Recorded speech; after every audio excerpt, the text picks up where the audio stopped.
ሰላም ጤና ይስጥልን ውድ ሌላ የጥበብ ፖድካስት ቤተሰቦች እንደምን አላችሁ?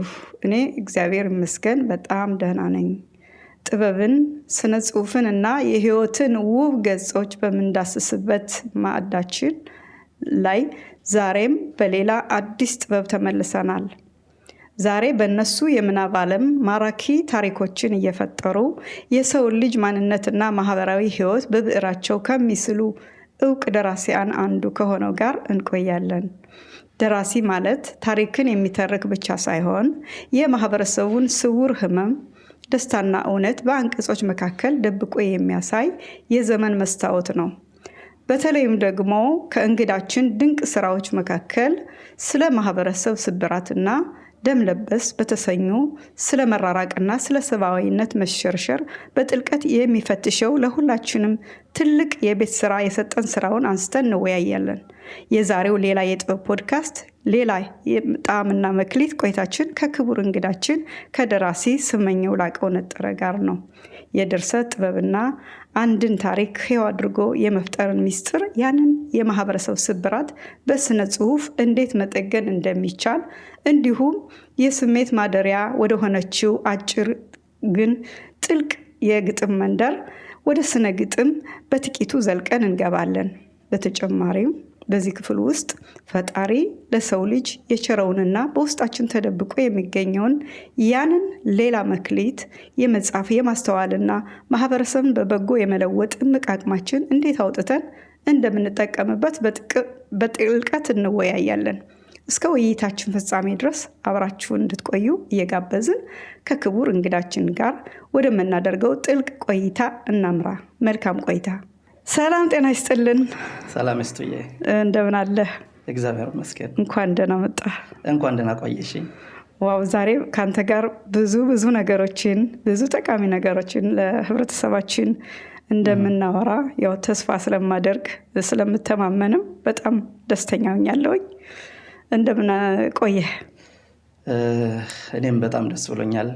እስቱ ያው አስካልዬ እምላለሁ በድራማ ስማችን የድራማ ስማችን ነው እና ከስንት ጊዜ በኋላ በጣም ብዙ ነገሮች ያው ያሳካን እንደዚህ እንገናኛለን ብለን ነበረ። ከብዙ ጊዜ በኋላ እግዚአብሔር ይመስገን የእስራኤሎች አምላክ ይኸው ዛሬ ለመገናኘት በተናልና በጣም ደስ ብሎኛል። አሜን። በጣም ጥሩ። እኔም በጣም ደስ ብሎኛል ተገናኘን። እንግዲህ ከሁሌም በዚህ የሌላ ጥበብ ፖድካስት ዝግጅት ማለት ነው ሁሌም ተጋባዦችን እንደምጠይቀው ማለት ነው። አንተም ደግሞ ዛሬ የሌላ ጥበብ ፖድካስት ልዩ ተጋባዥ ደራሲና ገጣሚ ከዛም በላይ የልጆች ባለትዳርና የልጆች አባት እንደመሆነ መጠን ያ እንግዲህ በግብዣዬ በጣም እኮራለሁኝ። ስለዚህ እንግዲህ ምን ጀምረው ስለ ወርቃማው የልጅነት ጊዜ ነው። የወርቃማውን የልጅነት ጊዜ እያነሳን ከዛ ደግሞ እንዴት ይሄ ደራሲነት ወይም ደግሞ የስነ ግጥም ፍላጎቱ ወይም መክሊቱ በውስጥ የነበረውን ያንን እያነሳሳን እናወራለንና ምን አይነት ልጅ ነበር ስመኘው ነጠረ? እዚህ እንጀምር። ኦኬ፣ እንግዲህ በመጀመሪያ እንግዲህ ለዚህ ለተቀደሰ እና መልካም ህብረተሰቡን ለማስተማር ለታሰበበት ዓላማና ፕሮግራም እንደዚህ ተመራጭኝ በመጋበዜ በጣም ትልቅ ኩራት ይሰማኛል። አመሰግናለሁ እስቱ። ያው እንግዲህ ጥያቄው ገጠር አካባቢ በነበርነበት እኔ እንደማንኛውም ሰው ገጠር ተወልጄ ነው ያደግኩት።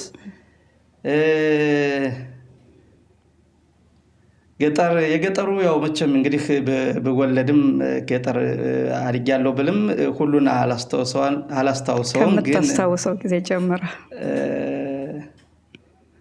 የገጠር ህይወት ታውቂያለሽ፣ ሁሉ አረንጓዴ ምናምን አለ አይደለ? ከብቱ፣ ላሙ፣ በረቱ ምናምን ትዝታ ነው የሚሆንሽ ለዚህም በልጅነት አእምሮ የተቀረጸ ስለሆነ በጣም እኔ ብዙ ማስታወሳቸው ከሚኖሩት በባለፈው የሆነ ነገር ሰማሁና በደንብ አስታወሰኛ ነገር የሆነ አዝማሪ ምን ሲል ሰማሁትኝ። ልጅ እንጀራ ቢለው በጅብ አስፈራራ፣ በጅብ ቢያስፈራሩት መች ዝም ይላል ልጅ፣ ተክ በሚል ሽሮ ደረቱን ነው እንጂ ይላል። እና ምን አስታወሰኝ እኔ እናቴ ሽሮ ስትሰራ ገጠር ያው ምድጃ ሆኖ ምናምን ማገዶ ምናምን አይደል እና እዛ ሞቅ ነበር እና ሽሮ በጣም ነው የምወደው የእናቴን ሽሮ በተለይ የናናዬን ሽሮ በጣም ነው የምወደው። ቤትም ስሄድ እንኳን አንዳንድ ጊዜ እንደዚህ ሳላወራ ስትቀር እናያችሁ የምትወደውን ሽሮ ልስራልህ ነው የምትለኝ። በጣም ነው የምወደው የናናዬን ሽሮ እና ገጠር ስትሰራ ሽሮ ከዛው ጠጋብዬ ሞቃለሁ እና ስሞቅ ያን ሽሮ ተክ ተክ ቢሏል አይደል እየተፈናጠረ እጄ ላይ ትወዳለች ያኔ ላስ ታረጋታለች እና ያ ትዝታ ዛሬም ድረስ ትዝ ይልሻል። ይሄ ከብቱ እንደዚህ አይነት ትንሽ የሚመስሉ ነገሮች ግን ሁሉ ጊዜ አእምሮሽ ላይ የልጅነት አእምሮ ላይ የሚያድሩ እነዛ ነገሮች ናቸው። ከዛ ውጭ ያው እንዳልኩሽ እንደማንኛውም ገጠር ተወልቶ እንዳደገ ልጅ ይሄ ጨዋታውን የምኑን ሁሉንም ማሳልፊያቸዋለሁ። ከዛ ያው ወደ ከገጠር ያው ቤተ እስራኤልነታችን እንዳለ ሆኖ እንደማንኛውም ሰው ከገጠር ወደ ጎንደር መጣን። በስንት ጊዜ ነው ማለት? በ1991 ወደ ጎንደር መጣን። እድሜ ስንት ነበር ይዛኔ? የ10 ዓመት እንደዛ። ብዙም አይደለም ይመስለኛል። ከዛ ጎንደር መጣን። ጎንደር በ1991 መጣን። ከዛ 8 ዓመት ከተቀመጥን በኋላ ነው ወደ እስራኤል ሀገር መምጣት የቻልነው። እና ያው እንግዲህ የገጠሩ ህይወት በተወሰነ መልኩ ነው ለማለት ፈልጌ ነው። አብዛኛውን አሁን ትልቅ ሆነው በጣም አድገው የመጡት ሁሉ ነገር ሊያስታውሱ ይችላሉ። እኔ ግን የገጠሩ ትዝታ እንዳለ ቢሆንም ቅድም እንዳልኩሽ ሁሉን ባላስታውሰውም በከፊል ነውና እግዚአብሔር ይመስገን ሁሉን አለ። በጣም ጥሩ። ከዛ ውጪ ገጠር ያለ ያው እንግዲህ በ10 ዓመትም የመጣው ከዛ በኋላ ከዚህ ከመጣህ በኋላ ያለውን ጊዜ አጠር አድርገህ ብትነግረን። ኦኬ ከዚህ ከመጣው ያው እንዳልኩሽ በ1991 ከገጠር ወደ ጎንደር ከመጣን በኋላ በ1998 ወደ እስራኤል ሀገር መጣን። ከዛ እስራኤል ሀገር እንደመጣን ቀጥታ የወሰዱን ወደ መርከዝ ክሊታ ሀየለታ ሻሃር ነው የሚባል የአዲስ ገቢዎች ማስተናገጃ። አዲስ ገቢዎች ማስተናገጃ የሚገርምሽ ያ ቦታ ስደርስ ማለት ነው ያለ አይደል ገነት የሚሉትኝ ያለ በእስራኤል ሰሜን ክፍል። አዎ በእስራኤል ሰሜኑ ክፍል ነው ቦታው። በቃ እንዴት ማለት ለነፍስሽ እንዴት እንደሚያስደስት በቃ ስደርስ ከዛ እንዲህ ነው በቃ እስራኤል ሀገር አሉ። በቃ እንደገባን ፀሐይ ነበር አስታውሳለሁ። ከዛ ቀቀበሉን በጣም ደስ በሚል አቀባበል። ምን ጠብቀህ ነበር ማለት? አሁን የአየር እንትኑ ኢትዮጵያው ሲመጣ በዛ ሀገር ሙቀት ላይ ስለነበረ የመጣ ነው። በዛ ደረጃ ሙቀት ያለ አይመስለኝም ነበር እንትኑ ብዙ ሙቀታማ ያላት አይመስለኝም ነበር። አሁን በኦገስት ላይ እንዳለው ያላር ሙቀት እንደዛ አይነት ነገር። ከዛ ግን ምንድነው የገረመኝ በቃ ያ የነበረው ጋቨን ያ የነበረው ቃጠሎ ሲወርድ አለ በቃ ከዛ ሰመመን ሰውታ ምንድነው ያየሁት በቃ ይሄ ጋኔድን በቃ ሙዙ ብትኑ ፍራፍሬዎች ገነት በቃ የተለየ ገነት ሆኖ ከዛ ከነበረሽ ጋአነብ እንትን ሙቀት ማለት ነው ወደዛ ስገቢ ብታዩ ፍራፍሬውን ስታዩ ሙዙን ስታዩ ኧረ ምን በቃ ሁሉ ነገር ስታይ በቃ እንዲህ አይነት ገነት ነው እንደ አልኩኝና ያው ከዛ በጣም ደስ የሚል ጊዜ ያሳለፍን 1 ዓመት ተኩል። ዛሬም ድረስ እዛ በህድ ደስ ይለኛል ስለሆነ ከሆነ መጽሐፌ ላይም ገልጫዋለሁ ስብራት ላይ ስለ መርከዝ ክሊታው ማለት ይመስለኛል። ከዛ ብዙ ነገሮችን ይሄ የህይወት እርምጃ ምንላቸው አሉ አይደለ? ለምሳሌ ቋንቋን ከማወቅ ጀምሮ ሃይማኖትንም ከማጠናከር ጀምሮ ያው ፈተና ግድ ስለሚል ከልብ ነው የምንማረው።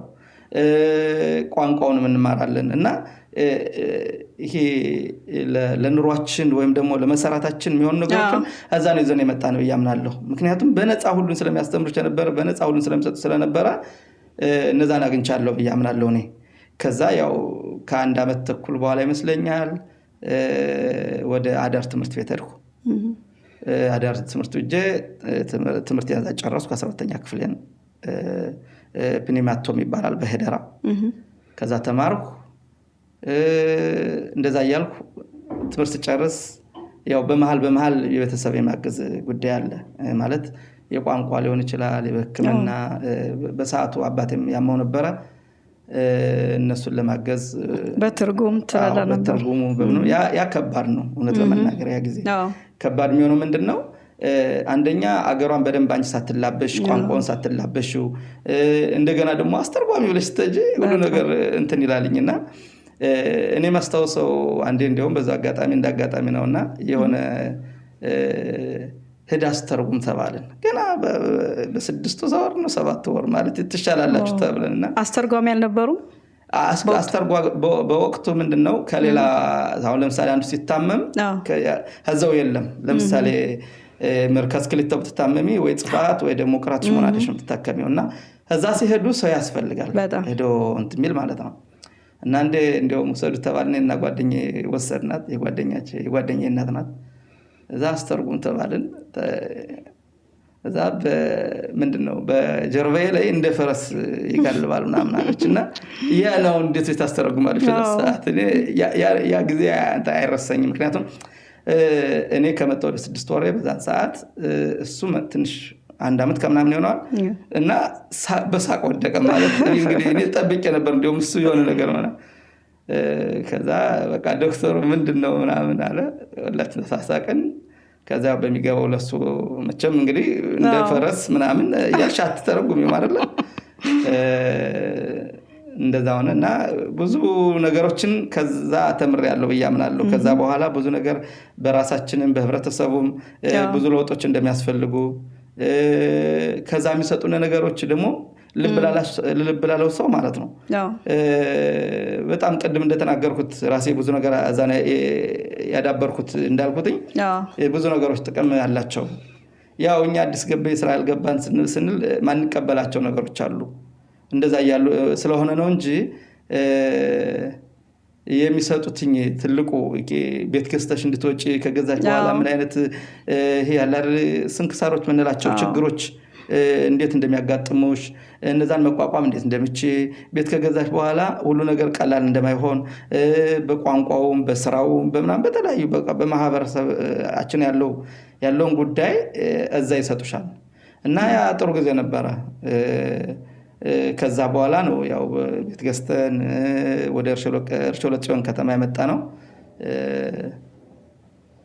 እንደዛ ያያለን በጣም ጥሩ ይሄ በእውነት ሁላችንም ያለፍንበት ነው እንግዲህ በአዲስ ገቢነታችን ሁላችንም ለቤተሰብ አስተርጓሚ ነበር ምንም እንኳን ቋንቋውንም ባህሉንም ባንችለው በተቻለን አቅም ሁላችንም ለወላጆቻችን ብዙ ነገር አድርገናልና በጣም ጎበዝ አሁን እኔ መለው አንተ በ10 አመት ነው የመጣህ ከገጠር ነው ነበር ኢትዮጵያ ትምህርት ቤት ሄደ ነበር እንዲ ነው ገጠር ስመጣ ወደ ጎንደር የ10 አመት ልጅ ነኝ እንግዲህ አሁን እኔ እንደው መዛው አጋጣሚ አንድ ነገር ልንገርሽ በገጠር ማለት ወላጆች ሳይማሩ አስተምረውናል ሳይጽፉ እንድንጽፍ አድርገውናል በቃ ብዙ ነገር ነውልናል ግን አሁን አንዳንድ ጊዜ ደግሞ ምን አለ መሰለሽ አሁን እኔ ቀድም በ10 አመት ምናምን ይሻለው አይደል በ10 አመት አዳልኩት ለምን በገጠር ምንድነው የሚያደርጉሽ በዚህ ቀን ተወለድክ ነው እንጂ ሚሉሽ ቀጥታ ይተካከላሉ ቢኖረው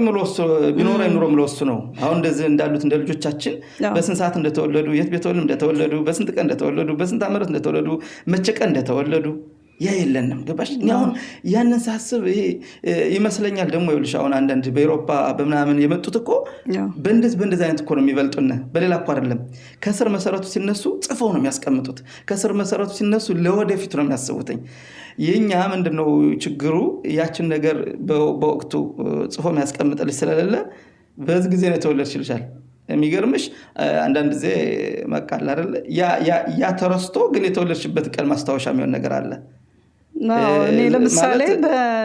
እኔ ለምሳሌ ቤተሰብ የሚሉኝ በእርግጥ እነሱ ትንሽ አባቴም የተማረ ነበርና ትንሽ ያውቃል ግን አብዮት ሲፈነዳ በ67 ነው የተወለድሽ ነው የሚለው አብዛኛውን ጊዜ እና በእርግጥ ልክ ነህ። ያም እኮ ነው አሁን ለምሳሌ አንዳንዶቹን ምን ይላሉ በደርግ ጊዜ የተወለድክ ይላሉ፣ የአንበጣው ዘመን የተወለድክ ይላሉ። አሁን የትኛው አንበጣ ገባሽ?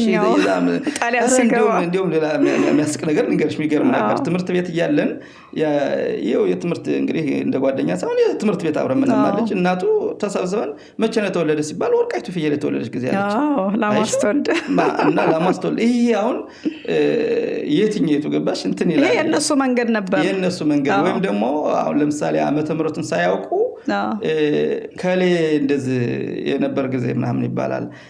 አንዳንድ ጊዜ ደግሞ ከሌና ከሌ አብረው የተወለዱ የሚባል ነገር ደግሞ አለና አንዳንድ ጊዜ አሁን የኔ ወላጆች ምን ይሉኛል፣ የኔ አክስቴ ልጅ አለች እና እሷ እሑድ የተወለደችውን አንተ ማክሰኞ ነው የተወለድክ ይላሉ። ግን መቼ አይሽው እና ይሄ እንዲያውም ቅድም ስለገጠሩ ካነሳሽው ውስጥ የሚካተት ነው። ይገርመኛልና ይህን ስል ግን ቤተሰቦቻችን በጣም ትልቅ አስተዋጽኦ ለኛ አድርገዋል። ማለት ቅድም እንዳልኩሽ ሳይማሩ አስተምረውናል፣ ሳይጽፉ እንድንጽፍ አድርገዋል፣ ሳያነቡ እንድናነብ አድርገዋል። ከዛ በላይ ደግሞ በቃ የገጠሩ ህይወት አሁን በተለይ እናቶች እኮ በቃ አይደል እንደ አዝለው ወልጉለው አርበው ይሄ በቃ የእናትነትን ጥልቅ በጣም የሚያሳየኝ ነገር ቢኖር ይሄ ነው። በጣም በእውነት ብዙ ነገሮች ያደርገዋል እና ያን ሁሉ ስታስቢው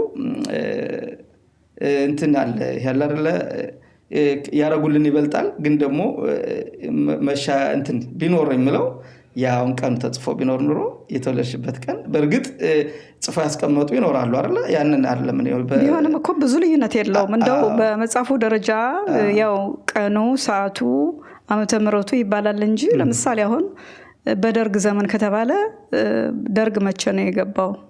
ደርግ ወደ ስልጣን የተዛወረበት በ67 እንደውም 66 አብዮት ፈነዳ ይባላል። ስለዚህ ሂሳብ ማድረግ ይቻላል። ምናልባት በወሮች ሊለያዩ ይችላሉ እና ይሄ እስከዚህም ብዙ አሁን እኮ ምን መሰለሽ እስቱ እኔ አሁን እሱን ሂሳብ ማድረግ እንችላለን እኮ ትልቁ ነጥብ ተጽፎ የተቀመጠ ነገር ውርስ ነው። ምንድነው የሚባለው? አባት ያበጀው ለልጅ በጀው ራሱ መጽሐፍ አለ። በጣም ቆንጆ መጽሐፍ ነውና አንብቤው አውቃለሁ። እንደዚህ አይነት ሲሆን ተወራራሽ ይሆናል። እናውቀዋለን ልክ አሁን እኛ ልጆቻችን እንደምናደርገው ማለት ነው። ለምንድን ነው ወደዚህ የገባሁት? ቅድም ስለጠየቅሽኝ ነው። በ9-10 ዓመት 9 ዓመት የሚለው ትክክለኛ በእርግጠኝነት ላይሆን ይችላል። በተባልኩት መሰረት ወላጆቼ ባሉኝ መሰረት በይሄ የግምት አይነት አለ። በዛ እድሜ የመጣሁበትን ለማስታወስ ነው ቅድም ስለጠየቅሽኝ ማለት ነው። እና ወደ በ1991 ከመጣሁ በኋላ 8 ዓመት ከ8 አልሞላም 7 ዓመት ከተቀመጥኩ በ16 ዓመት ባለው ክልል ወደ እስራኤል የመጣሁት። ኦኬ እዚህ ኢትዮጵያ ተምረሃል? ኢትዮጵያ የተማርኩት ያው ገጠር እንደምታውቂው ሁሉም ትምህርት ቤት አይገቡም። ጎንደር ከመጣህ በኋላ ማለት ነው? ጎንደር ከመጣሁ በኋላ ነው የተማርኩት። ጎንደር እንደመጣንም 2 ዓመት አልተቀበሉንም። 2 ዓመት የሚሆን በ1994 ትምህርት ገባው ከቤተ እስራኤሉ ማለት ነው። በ1998 ያው መጨረሻ አካባቢ መጀመሪያው አካባቢ መስልኛል 4ኛ ክፍል 3 ጨርሼ ወደ 4ኛ ልሆን ስል መጣሁ ወደ እስራኤል ሀገር። በቃ ይሄ ነው የተማርኸው? የሚገርም ነው። ተማርኩ። ግን ምንድነው ትምህርት ወይም ደግሞ ይሄን አማርኛን በተለይ ከዚህ ከመጣሁ ማለት ነው ቅድም እንዳልኩሽ ከመርካት ክልተው ጀምሮ እስከ አዳር ትምህርት ቤቱ ጀምሮ በቃ ከዕብራይስጥ ጎን ለጎን ማካሄደው ቢኖር እሱ ነው። በጣም ነው የተማርኩት። ማለት ስነ ጽሁፉን አነብ ነበር። ስነ ጽሁፍ መጽሐፎችን አስመጣ ነበር። ተላቪቭ ናሁም ሪከርድስ መጽሐፍ ቤቶች እየሄድኩ ገዛ ነበር፣ አነብ ነበር። ያን ብቻም ሳይሆን ከአማርኛ ጋር የተያያዙትን ነገር ሁልጊዜ ትኩረት ሰጥ ነበር። አማርኛን ለማዳበር፣ አማርኛን ላለመርሳት። ዕብራይስጡ እንዳለው ነው፣ ትምህርቱ እንዳለው ነው አካሄድ ነበር። በዛ ላይ እንትናለ ስሜት ደግሞ የሚልሽ ነገር አለ፣ ምትጨርብ ነገር ነገር። እኔ ማደንቀው ጥበበኛ በጣም አደንቃለሁ። ጥበበኛ ስልሽ አሁን ደራሲ፣ ገጣሚ፣ ሰዓሊ ምናምን በዛ ስለማደንቅ ውስጤ ነው። ያ ውስጥ መክሊትህ ነው። መክሊቴ ስለሆነ ሁሉ ጊዜ ምንድነው ማደርገው እነዛ ጋር አሁን ለምሳሌ ግጥም ሊሆን ይችላል መጽሐፍን ሊሆን ይችላል የተለያዩ ነገሮችን ጋዜጣ ደግሞ ነበሩ ጊዜው እነሱ ሁሉ ይገርምሻል አሁን መሳቢያው ላይ አሉ በባለፈው እንዲያውም ከብዙ ጊዜ በኋላ ካስተማሪ በኋላ የዛኔ ዶክተር ነበር አንበሴ ተፈራ አሁን ፕሮፌሰር እና ሲያገኘኝ ምን ብሎ ነበር 5 የህይወት ነው ያረኩኝ አማርኛ ሲያስተምረኝ እና ሲመጣ ሁሉ ጊዜ ስለማነብ የሆነ ነገር ይዞልና ይመጣ ነበር የሚነበቡ ነገሮች መጽሔቶች መጽሐፍ ነገር ትንንሽ ነገሮች እችን ተሉ አንበባችሁ ምናምን እኔ ራስዎ በጣም የሚገርምሽ የዛኔ ነው ራሱ በባለፈው እኮ ጃኬት ጅክትክት ታርጋ ምናምን ማለት በዛን ሰዓት እንዴት ነው ጃኬት ጅክትክት ታርጋ ምናምን ታያለሽ ገባሽ የሆነ ነገር አሽጠይቁላ እዛ እሱ ያራዳ ቋንቋ ይመጣና እነዛን ነገሮች ይዞ ያስረዳናል ከትርፍ ጊዜ እንትን ማለት ትምህርት ሲጨርስ ክላስን ሲጨርስ እንከተልና እንወጣና ምን ይዘመጣል አሉ ከዛ ይሰጠናል እዛ ያልኩኝ ያንን አማርኛን የበለጠ አዳበርኩ ከዛ እንደውም 5 ያህዶት ነው ያደረግነው ዋው እና ትልቁ ነገር ላለመርሳት ጥረት ማድረግ ያንተም ፍላጎት ነበር አዎ ምንድነው ደግሞ ለእንደዚህ አይነት ነገር እኮ ምንድነው ትልቁ ነገር ትኩረት መስጠት ነው ጥናት ሊኖርሽ ይገባል ማለት የምትፈልጊው ነገር ከውስጥ ሲኖርሽ አንድ ቀን ያንን የፈለግሽው ነገር መሳካቱ አይቀርም በጣም ትልቁ ነገር ምንድነው ከዚህ ጥናት ያስፈልጋል ትኩረት ያስፈልጋል ምሳሌውን ነገር ሳሰልች መስራት ያስፈልጋል ያ ሲሆን ምንድነው የሚሆነው ያሰብሽው ይሳካል እኔ ምናልባት የዛን ጊዜ ዝም ብዬ የአማርኛን ወደ ጎንትቼ ከዕብራይስጡ ጋር ብቻ በሆን ኑሮ ዛሬ እንኳን መጽሐፍ ለማሳተም እንኳን ግጥም ለመግጠም እንኳን ታሪካዊ ልቦለድ ለመጻፍ እርግጠኛ ነኝ የሆነ እንደ ደብዳቤ ትንሽ ቆራጭ ነገር ደብዳቤ ለመጻፍም በየትኛው ነው የሚጻፈው እንዴት ነው ራሴ ልወዛገብ ይችላል ይሆናል በያምናለሁ ምክንያቱም ያን ነው መሰረቱ እዛ ላይ ነው የሚጀምረው ለእንደዚህ ለጽሁፉም ለራስሽን አዳብረሽ የምትገኝበት ያኔ ነው እኔ እዛ ነው ብዙ ነገሮችን ያገኛቸው ይገርማል እኔ እኮ ስትለኝ ማለት ነው እስከ 4ኛ ክፍል ነው የመጣሁና እንዴት 2 መጽሐፍ ምን ያህል ሊጽፍ ቻለ በየሳስብ አሁን አንተ መለስክልኝ ማለት ነው የበለጠ ከዚህም አዳብረዋል እዛ ደግሞ የውስጥ ፍላጎት ነው እና ያን ብቻ እኮ አይደለም ደግሞ ያስቱ ለምሳሌ ካለ ፍላጎት የተነሳ ማለት ነው ያጎቴ ልጅ አያነው ወርቁ እሱም ደራሲ ነው በሰዓቱ እሱም በዛው ውስጥ ስለነበር ይህ እንትን ይለኛል ሁለታችሁም አብራችሁ ማለት አዎ እና እስኪላል ማለት እንደዛ አረብና ቅዳሜ ከነሱ ከሄድኩኝ መጀመሪያ ስለዚህ ነገር ነው የምናወራው ቁጭላል ተሻላ በጣም ቆንጆ አዎ ከዛ ያንን ነገር ካረኩ በኋላ ምንድነው ማድረግ የነበረብኝ አማርኛ ስላወቅሽ ብቻ ደራሲ መሆን ይቻላል አይደለም ስነ ጽሁፉን መማር ያስፈልጋል የሆነ ውስጥ ከዛ ምንድነው ያደረኩት እቺ ደምለበስ የግጥም መርበሏ ከዛ የጀመረች ናት መርካስ ግልቶ የጀመረች ትጻፋለች እንትን ይሄ አሁን ለምሳሌ እንደ ደብዳቤ ትጽፋለች አሁን የዛኔ ደብዳቤ ነበር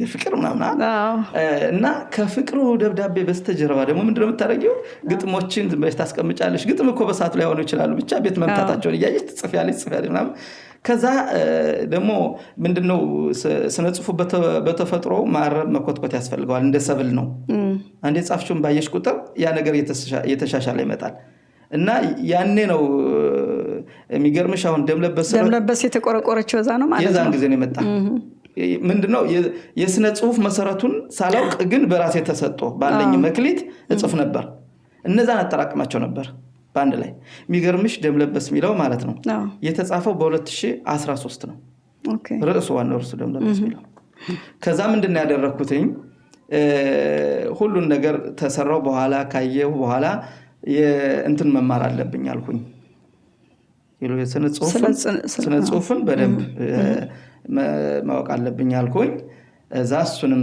ተማርኩኝ እንዳልኩሽ የሚያውቁትን አንዳንድ ነገር ተማርኩ ከዛ ምንድነው ያደረኩትኝ ከዚህ ከዚህ ያገኟቸው ልምድ ያስኩና ኦኬ ለምን ኢትዮጵያስ አለድም በስነ ጽሁፍ ያሉት ሰዎችን ለምን አንደኛ የጻፍኩትን ይዩልኝ እንዳልኩሽ ከጻፍ በኋላ ረቂቁን አወጣሁትና ከዛ እንዳልኩሽ ካያነውም በሚችለው መጠን የጽሁፍ እንትን አለ አይደል የጽሁፍ ዘውጎች እነዛን ስርዓቶች ያሳያቸው ነው ግን ደግሞ በጣም ከዛ ባሻገር ትልቅ ማለት ነው አስተዋጽኦ ወይም ደግሞ ትልቅ በጣም ማለት ምናልባት ከሱ ትምህርት ባላገኝ ስብራት አይጻፍም ነበር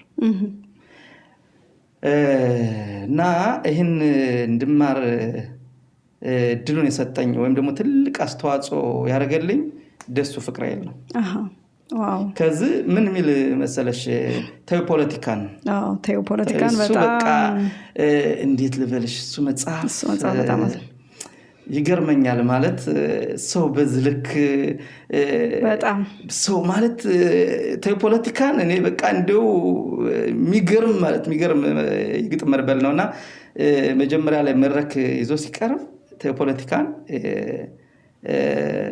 ማርቲ እንዴት በዚህ ደረጃ ገባሽ አስደመመኝ ከዛ እንትን መጽሐፉን አንበሻው አለርግጠኛ የዝና ሜሎን ተረካ ሰምቻለሁ ከቅርጫት የተጣለ ግጥም ዝና ታታንገላችኝ ያሰበ ለሰብስብ ገጣሚ ነኝና እንዴት ጤነኛ ሰው ያገሩን አቋርጦ ለአንዲት ሴት ይቀኛል ሌላው ይቅር ህዝብስ ምን ይለኛል ሰውስ ምን ይለኛል ይልና አወይዳ ይላል እንደ ዘቄ ቆሎ የተዘባረቀ በአንድ ሀገር ጀምሮ በአንዲት ሴት ያለቀ ዘቄ ቅኔ ሲቀኝ እንኳንስ ሌላው እኔን ሰቀቀኝ በጣም እስኪ እሱም ብቻ አይደለም ልንገርሽ እኔ አሁን ስለ አድዋ እንግዲህ መጽሐፎች ተጽፈዋል ስለ አፄ ቴዎድሮስ የጻፈው በጣም ይገርም ይሄ ስለ ሀገር በቃ እኔ አንድ ነገር ልንገርሽ እኔ በግሌ ደሱ ፍቅራኤል ያሁኑ ዘመን ሎሬት ጸጋዬ ገብረመድህን ነው በጣም በእውነት ነው እንደውም ይልቃል ምን መሰለሽ አንደኛ ይኸውልሽ በጣም ሲበዛ ምጥቅና ምሁር ነው ልታይ ያበዛም ዕውቀቱን እዛው ነው በቃ አይደል አንዳንድ ሰዎች ዝም ብለው በዘመኑ ስለሰለጠነ ጊዜ በቲክቶክ በዛ ምናምን ያላቸው ነገር ያረጉና ይታወቃሉ እሱ ግን አይደለም አላማው እሱ ሌላ ስራው ያስታውቃል እሱ የሚገርምሽ ነገር እንዴ አሁን ከሱ ጋር የሚያመሳስላችሁ ሰዎች አላችሁ በነገራችን ላይ ከዚህ ላይ አንቺ አስቴር አያሌው የሚገርመኝ ተሰጥቷ ምንድነው ጥበብንም ሰውንም ታከብራለች ደሱ ፍቅራኤል እንደዛ ነው ጥበብን በሚገባ ያከብረዋል ሰውን በሚገባ ያከብራል ለሰው ያለው ክብር በጣም ቆንጆ እኔ ከዛ በፊት ኦኬ ከዛ በፊት ወደ ኢትዮ እስራኤል አሁን እንግዲህ ስለ መጽሐፉ እናወራለን በርግጥ ስለ ስብራትም አሉኝ ጥያቄዎች ስለ ደም ለበስም አሉኝ ጥያቄዎች ያው ከጊዜያችን አንፃር ማለት ነው ከኢትዮ እስራኤል እንግዲህ አንተና እኔ ተዋወቅነው በኢትዮ እስራኤል ግሩፕ ነው እዚህ ሀገር በእስራኤል የተቋቋሙ የስነ ጽሁፍና የስነ ግጥም ግሩፕ ነበሩ እዛ ነው የተዋወቅነውና ከዛ የገባህበትን አጋጣሚ ብትነግረኝና ትንሽ ጠቆም አድርገህ ወደ መጽሐፉ እንገባለን እሺ እንደዛ ከሆነ እንዲያ ከሆነ ምን መሰለሽ ቀድም ስቻለሁ ማለት ነው ተማርኩ ስልሽ እነዚህ ነው እነዚህ ግሩፖች ላይ በጣም ብዙ በነገራችን ላይ አንቺና እኔ ኢትዮ እስራኤል የተዋወቅነው አዎ ገም አያናውንም እንደዛው ማለት ነው ከዛ በፊትም ብዙ ግሩፖች ነበርኩኝ ሚገርምሽ ዋሊያ ባንድ የሚባል ረማቴሌው በጣም ተቋቁሞ የተበቃላር ዘፋኞች ተወዛዋጆች ገጣሚዎች ሁሉ የተደራጀ ዋሊያ ባንድ የሚባል ነበር ከሱም ነበር እሺ ከዛም የወሰድኩት የራሴ ከዛም የግጥም ስነ ጽሁፍ ፕሮግራም ከዛም የውዝዋዜ የድምጽ የውዝዋዜ ጽሁፍ ምናምን ሁሉን ያጠቃለለ ነበር ሚገርምሽ በጣም ደራጅተን ነበር ከሱም ብዙ ነገር ተምሬ ወጥቻለሁ ኦኬ ከዛ በኋላ ደግሞ ተስፋ ባንድ የሚባል ግሩፕ ደግሞ ነበር ቤታ ተቅባ እሺ እዛው የኤሪያ ቤታ ተቅባ እዛው እንዳጋጣሚ እዛው ያሉ ልጆች ቦታ ተሰጥቷል በጣም እየተዘዋወርን መድረክ እያቀረብን ነበር ከዛ እንደዚህ አይነት ነገሮች በነገራችን ላይ እንትን እወዳለሁ እንደዚህ ግሩፖች አሉ አይደለ ግን የሚገርምሽ ነገር አይቆዩም ይፈርሳሉ ገብቶሻል አሁን እነዛ ሁለቱ ግሩፖች ሲፈርሱ በቃ እንግዲህ ወዲያ እዚህ እንጀምራለን እዚህ ፈርሳል እዚህ እንጀምራለን እዚህ ፈርሳል ለህብረተሰቡ የምናስተምርበት መንገድ በቃ ሰው አለ አይደል ግሩፕ ጀምረሽ እኮ ህብረተሰቡን ለማገልገል ወይም ደግሞ ግሩፕ ሲቋቋም ሲጠና ነው እንጂ አንድ አመት ቆይቶ ሲፈርስ አንድ አመት ቆይቶ ሲፈርስ ይሰለችሻል እዛ ምን አልኩኝ በቃ ሁለት ግሩፕ ነበርኩኝ ስለዚህ አይቻለሁ እየፈረሰ ነው ወደ ኢትዮ እስራኤል ስመጣ መምጣቴ በፊት እንዴ ዋሊያ ባንድ ነበርኩ አየሁት ፈረሰ በዋዛ እኮ ነው ያው በምን ምክንያት እንደሆነ በቃ ምክንያቱ አይታወቅም ተስፋ ባንድ ነበርኩ እንዴ ዋዛ ፈረሰ በቃ እንግዲህ ወዲያ ግሩፕ የሚለው ይቀርና በራሴ መንገድ ልራመድ ራሴ ላይ ልስራ ግሩፕ ላይ ሳይሆን ራሴ ላይ ልስራ ለህብረተሰቡ የሚጠማውን ነገር የራሴን አስተዋጽኦ ላድርግ በየወሰንኩ ከዛ ስንት ጊዜ በኋላ አያናው ቅድም እንዳልኩት ያጎቴ ልጅ ደውሎ አይ ኢትዮ እስራኤል የሚባል ግሩፕ አለና ለምን አትቀላቀልም እኔ ዛለውበት አለኝ የመጀመሪያ ጥያቄ ማን አሉ ነበር እነማን አሉበት ምክንያቱም ያኔ ጠየቅኩትኝ ከቀደሙ ግሩፕ ነበሩ በነገራችን ላይ ይሄ ሲደጋገም እንትን የለውም አይደል እንደዛ እንዳይሆን ነው ዘላቂነት የሌለው ነገር ትንሽ ተስፋ ያስቆርጣልና ያ ተስፋ ስላስቆረጠኝ እነማን ነበሩ እየጠየቅኩት ከዛ ምን አለኝ ሰጠኝ ዘመነ አለኝ ጋዜጠኛ ሰጠኝ ዘመነ ሲለኝ ለኔ ሰጠኝ ዘመነ ቅድም እንዳልኩሽ እንደ ደሱ ፍቅሬል እንደ እስቴር አያሌው በጣም የምወደው የማከብረው ጋዜጠኛ ከመሆኑም ባሻገር እኔ ስለ እውነት ጥበብ የሚያከብሩ ሰዎች በጣም ስለማደንቅ በዛ ደረጃ ነው አሁን ማወራው የጥበብን ሰው ካለ በጥበብን አክብረን ሰውን አክብረን መሆን አለበት የሚገርምሽ ሰጠኝ ዘመነ ጥበብንም ሰውንም የሚያከብር ነው ያ ማሳየው ደግሞ እያንዳንዱ ቤተ እስራኤል ከዚህ የተጻፉ መጽሐፎች ላይ የሰጠኝ ዘመነ ስም አለ ምስጋና ላይ ይዩ ከኔም መጽሐፎች ጀምሮ ማለት አስታውሳለሁ ደም ለበስ ወጣ እስኪ ይሄው እንደዚህ ሆኗል ምናምን ብዬ ስልክለት እንዴ ምን ችግር አለው በቃ በደስታ ገባሽ አይቶ በፍጥነት ምናምን ዋው ጎበዝ በርታ የሚገርምሽ ነው ማረሰው ማለት ነው ምልክት ያደረገ እዚህ ላይ እንደዚህ ነው መጻፍ ያለብህ እዚህ ላይ ይሄን አሻሽለው እዚህ ላይ እንዲበለው እንዲፈርስ እንዲሻሻል እንዲሰራና በቅን ነው እንዲ ነው ይሄ እንዲ ሲሆን ጥበብ ያርጋል መተባበር ይኖራል ጥበብ ደግሞ መተባበር ያስፈልገዋል በቅንነት ተከባብረሽ መስራት ነው ጥበብ በጋራ ካልተሰራ ዋጋ የለውም ምክንያቱም መሄድ መምጣት አለ እና ዙሪያ ልመለስልሽ ወደ ኢትዮ እስራኤል እዛ ዋው ሰጠኝ ካለ እመጣለሁ ስለ አረ እነሱ ብቻ እንኳን አይደለም ሰጠኝ እንዳይመስል እስቴር የምትባል ጎበዛለች ዛን ሰዓት አላቀሽም እስቴር የምትባል ጎበዛለች አካሳውን ወንድሜ ካሳውን ሽፈራው ዋው አሁን በደም ለበስ ዙሪያ አሁን ያደረገው አስተዋጽኦ ሊነገር አይችልም ማለት የወገን ደራሽ ነው ይሄን ልንናገር ይገባል በጣም ለኛ ህብረተሰብ ብዙ ነገሮችን ለመለወጥ ለማድረግ የሚፈልግ ልጅ ነው ደግሞ ማድርጓል ቁም ነገር እና እሱ አለበት ሲለኝ እኔ ካስሽን አውቀዋለሁ እዛ በፊት ግን በአካል አይደለም ከዛ ደስ አለኝ መጣው ደስ አለኝ እዛ ማን አገኘው ደስ አለኝ አገኘው እንደው አጋጣሚ በጣም ደስ አለኝ አገኘው አንቺን አገኘው ሁላችሁን ተዋወቅኩኝ አሁን መሰረት ያለው ጋይሽ አንተን ያረፈ ኦኬ ከሁለት ጊዜ በኋላ ሶስተኛው ሲደርስ የሶስተኛው መጨረሻ መሆን አለበት ጥሩ ክለብ ጥሩ ቡድን ይሆናል ብዬ አመንኩ ከዛ እንዲሁም እኔ በዛው አጋጣሚ እንግዲህ ብዙ ዕውቀት የሰጠኝ እሱ ግሩፕ ላይ ነው እኔ እኮ ግን ይቅርታ ግን ወርህን እንዳወቋረጨ ከሆነ የዛኔ ታስታውሳለህ ድራማ ሰርተናል አብረን ያው አንተ እንግዲህ በዛው አጋጣሚ ፍከራ ሽለላ እኔ ማስታወስህ በዛ ነው ማለት አንተ አቶ ገድሉ እኔ ትያስ ካልሆነ እንደውም ልጅ ምን ትላለች ሁሌም በየቤታችን እየተዘዋወር ነበር ምን ለማመደው ቦታ አልነበረንም እና ልጅ እንደውም ትላለች እንጣጥ የት ሄደው ነው አሁን ሳይመጡ ምናምን ትላለችና ያ ጊዜ በጣም ማለት ሁሉ ከልቡ ጥበቡም ፍቅሩም ባለበት ወቅት ነው።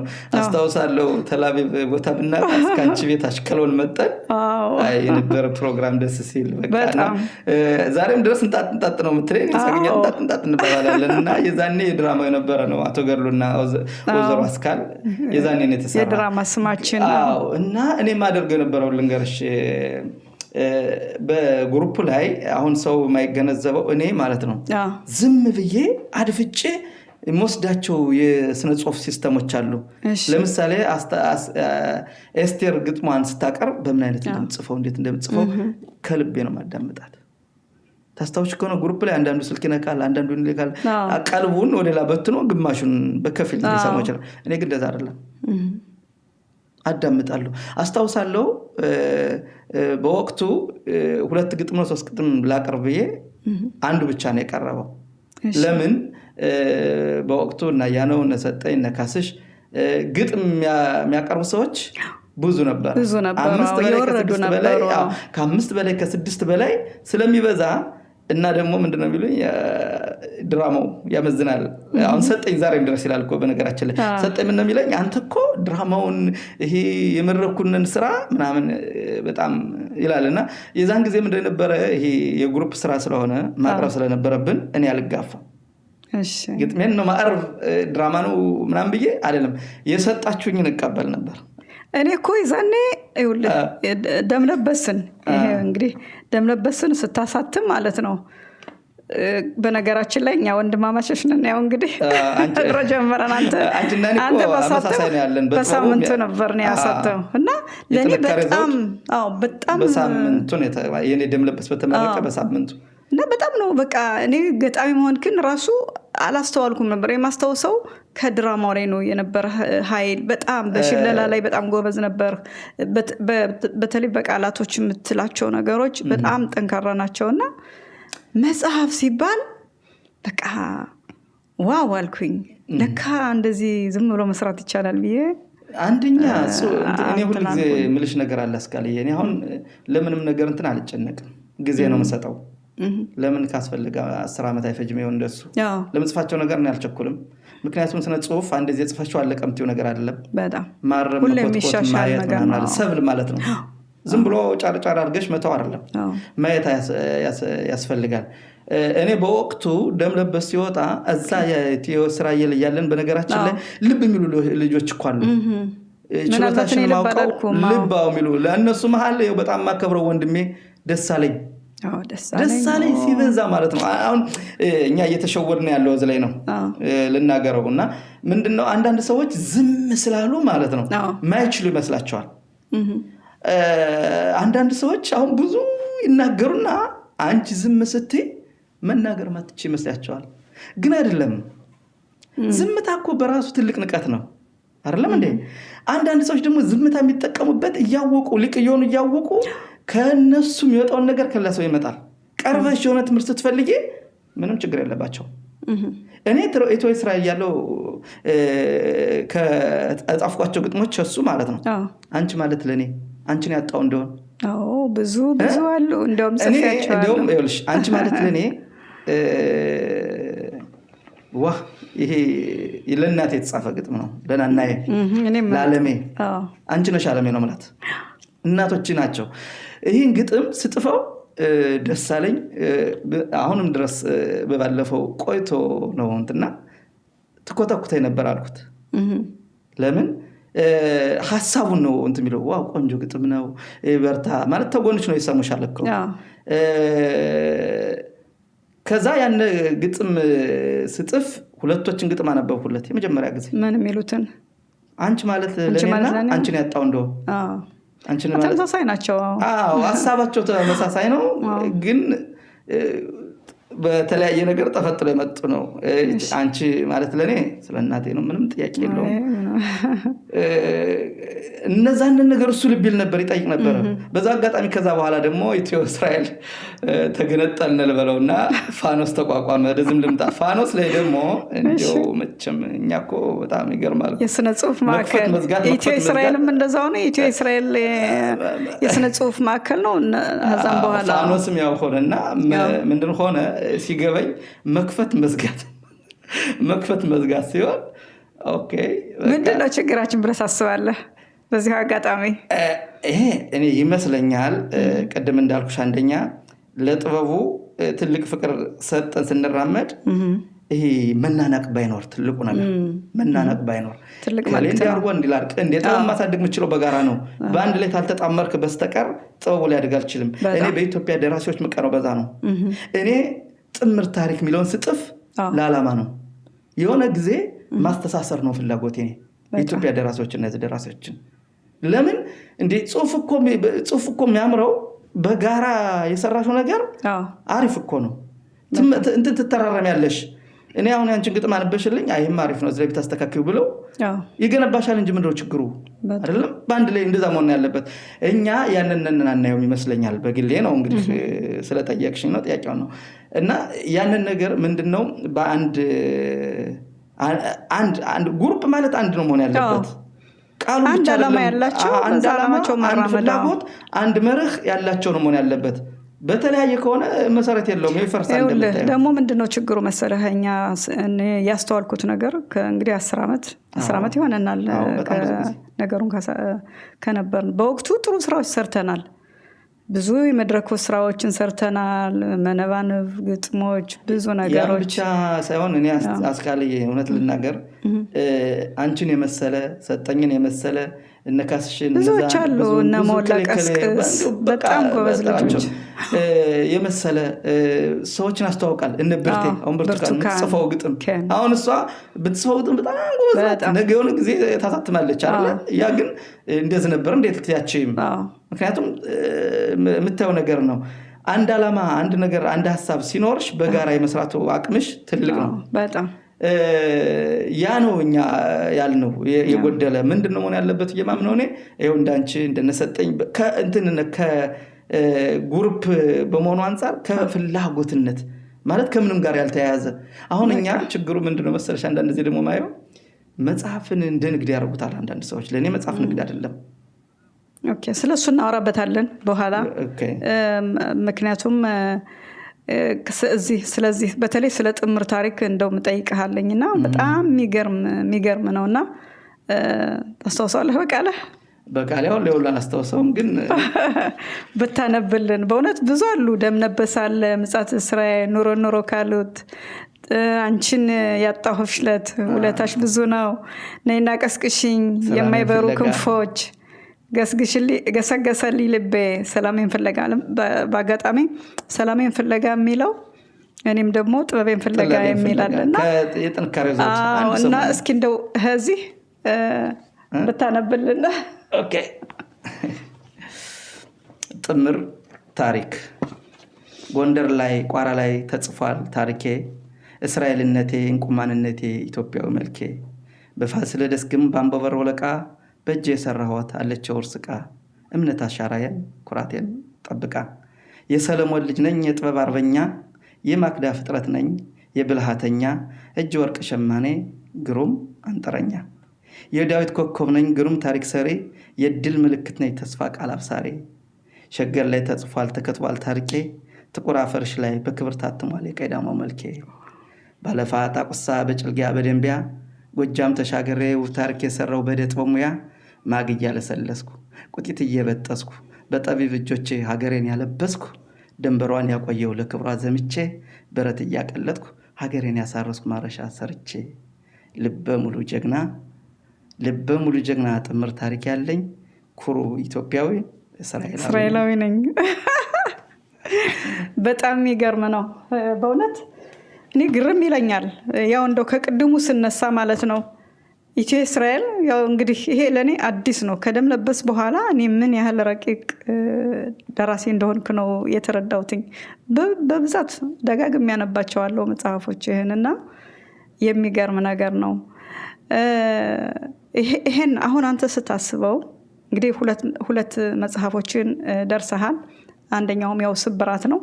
ስብራት በጣም ድንቅ የሆነ መጽሐፍ ነው በእውነት ስለ ማህበረሰባችን የማህበረሰብን ሸክም እኔ ምን ያህል በነገራችን ላይ ደራሲ ማለት በቃ የማህበረሰቡ ህመም የሚያመው የማህበረሰቡ ጉዳት በቃ ጉዳቱ የሆነ በቃ ራሱን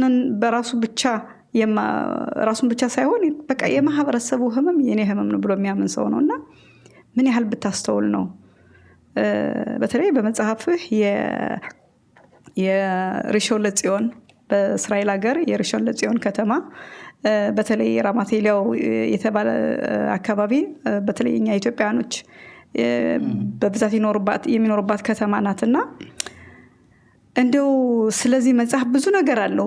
በተለይ ስለ አቶ ዮሐንስና ወይዘሮ መሰሉ የነሱ ገጸ ባህሪያት ማለት ነው።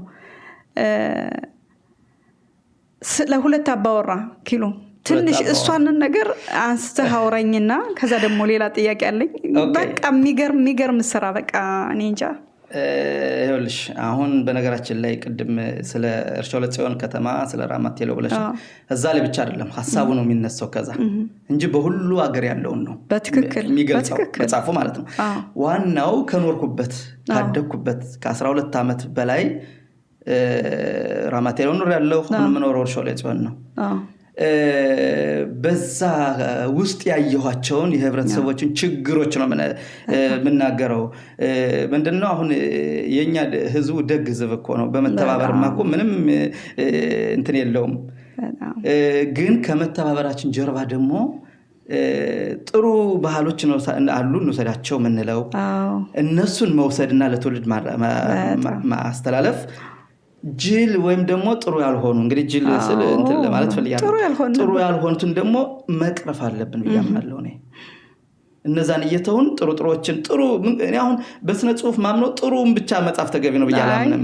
ጥሩ ማምነው ቆጥሮ ነው ያንን ነገር መውሰድ ያስፈልጋል ብዬ አምናለሁ።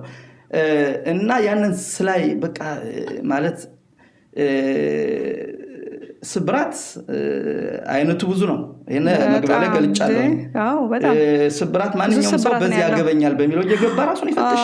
ይሄ ነው የምለው እኔ ማንኛውም ሰው በልጆችና በወላጆች በትዳር በአኗኗር ሁኔታ በማህበረሰቡ ብቻ መግቢያው ላይ ጽፌዋለሁ። ማንም ሰው በዛ ያገበኛል በሚለው እየገባ ራሱን ይፈትሽ። ምንድነው ማለት ሰው ያወቀ ዝም ብሎ የሚለው ነገር አለ አይደል? እንደመተው የሚለው አለ፣ ግን ሐቁ ግን አለ። እንደዛ ነገር ደራሲ እኮ የሚለየው ለዛ ነው። ሌላው ሰው በተራ እንዲሁ አይቶ የሚያልፈውን ነገር ደራሲ ግን ያንን ነገር አስተውሎ ይሄ ነገር ለማህበረሰቡ ይጠቅማል፣ ጎጂ ከሆነ ጉዳቱን ለማረም ጥሩ ከሆነ ደግሞ የበለጠ ለማሻሻልና ሌሎችን ለማበረታታት የደራሲ በእውነት ተግባር ነውና እኔ በጣም የሚገርመኝ ስለዚህ ጉዳይ ለዛም እኔ በዚህ በኖርኩበት ጊዜ ውስጥ አሁንም እየኖርኩበት ነው በእንትን ደረጃ ማለት ነው መቀረፍ ያሉባቸው ብዙ ነገሮች አሉ ብዬ ስላመንኩ ይህንን መጽሐፍ ስብራት የሚለውን መጽሐፍ ተገደድኩ። ማለት የደራሲ ልቡ ስስ ነው ይባላል። ያየሁት የዛን ጊዜ ነው። ይህንን ምንድነው በትዳሩ ዓለም ላይ የሚሄደው ይሄ በልጆችና በወላጆች ላይ ያለው መሄደው ጊዜ አለመስጠት ባል ለምሽቱ ጊዜ አለመስጠት፣ ልጆች እናት አባት ለልጆች ጊዜ አለመስጠት የማህበራዊ ኑሮ ተጽዕኖ ምን ይላል መሰለሽ? እንዲያውም ካንደኛው የኑሮ ዳገት ወደ ሌላኛው የኑሮ ዳገት እየወረደ ፈጣፍጣቸዋል ምትልቃለችና ይሄ ቃል ምንድነው? አሁን ሰቢው ማለት አንዴ ከሰርጉ አንዴ ከሐዘኑ አንዴ ከሟዶኑ አንዴ ከዛ ስንዋክብ ባተሌ ነው እንኳን ሰው ባተሌ ሆነና ለልጅ ምን ሰጠው ጊዜ የለም። ልጆች ምን ይብሉ ምን ይጠጡ ምን ይማሩ ገላቸውን ታጥበው የተኙ የለም። በልተዋል ስራ ሰርተዋል አልሰሩም። በሌላው ደግሞ አንዳንዶቹ ደግሞ ከለምን ይለ የሚባል ነገር አለ። በጣም ደግሞ እሱ ነገር በጣም አስቸጋሪ ነው ለኔ።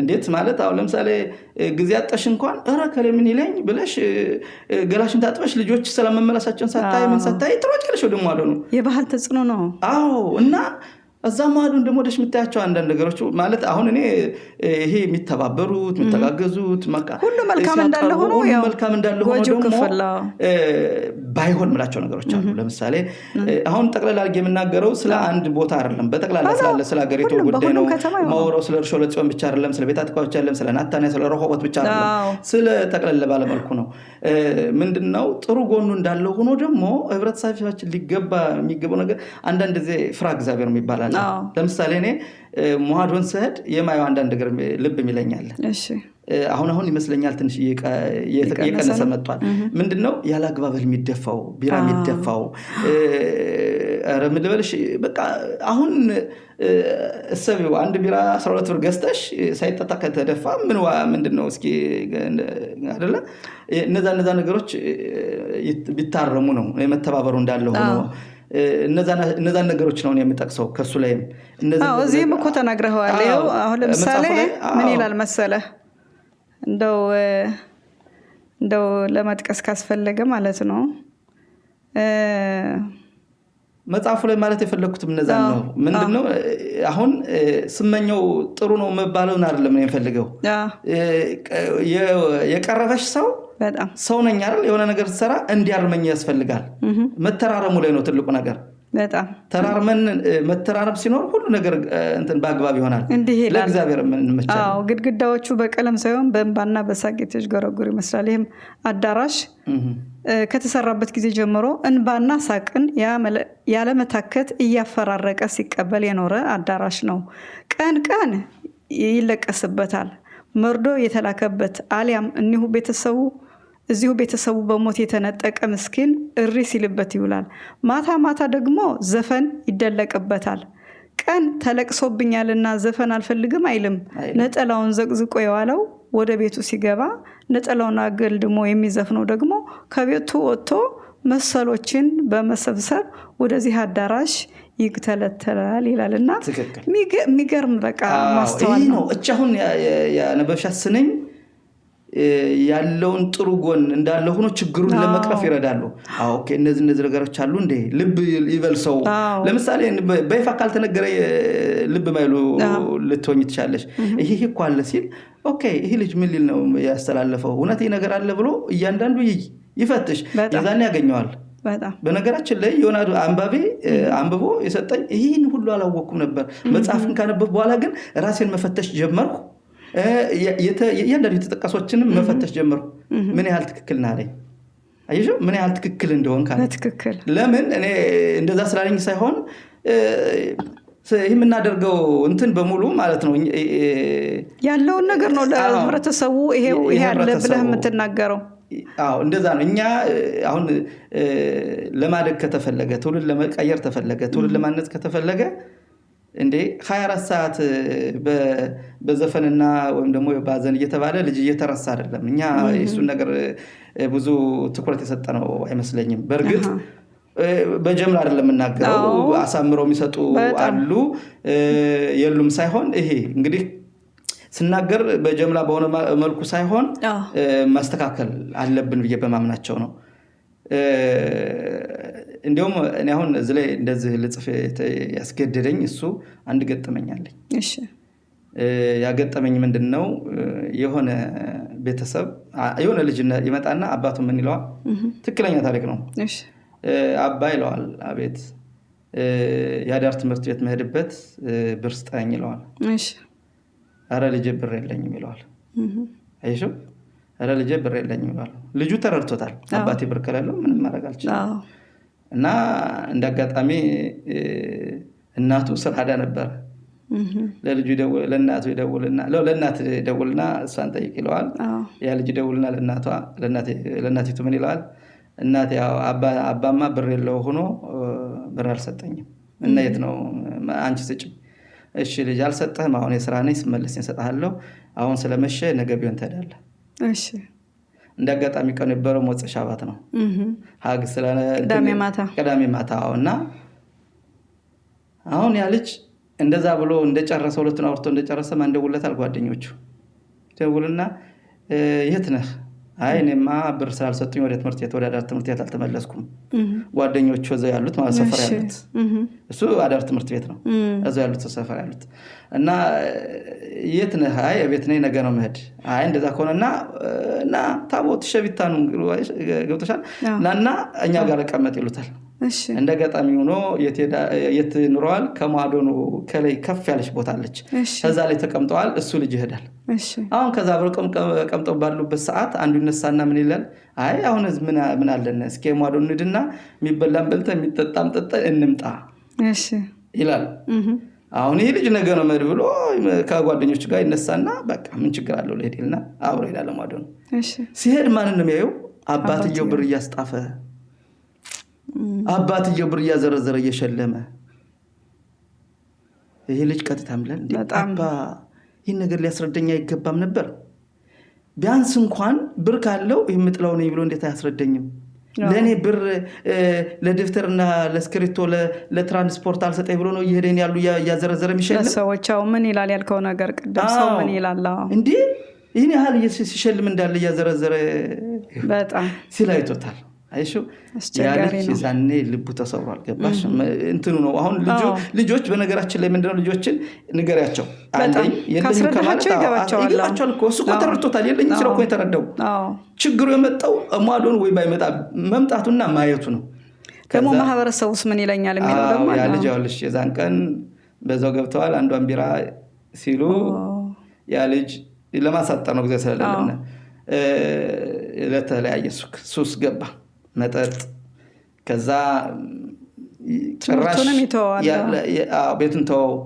ከዛ ይበልጥ ብሎ አባትየው ትምህርትን ተው ካንተ መቆጣት እሱን ያ መቆጣት እንግዲህ ይህ ነው ችግሩ። አሁን ራስ ደግሞ አዝሮ መቆጣት ስተትን ሳያውቁ ከዛ ያ ልጅ ወደ ተለያየ አልኮል ሱስ የመጠጥ ሱስ ገባ። መጨረሻ ላይ እዳ መጣ። እዶ ተበድሮ ለሚመጣጣበት የሚበላበት ለዛም ደግሞ ብር ተዋጣ ይዋጣ የሚባል ነገር መጣ። አይሹ ህዝብ ላይ ምን ስብራት አለ? በጣም ትልቅ ለኔ ማለት ነው። ኪሎ በሁለቱ መሃል ያለውን ስብራት እዩ አንዳንድ ጊዜ ያማል እኮ በጣም ለምን ደሞ ያመው ማለት ልጆችን በትንሽ ቅጽፈት ታጫቸዋለሽ። ካጣሻቸው ደግሞ ለመመለስ ከባድ ነው። በጣም ከባድ ልብ ማንለው ነገር እና እነዚህ ነገሮች ነው።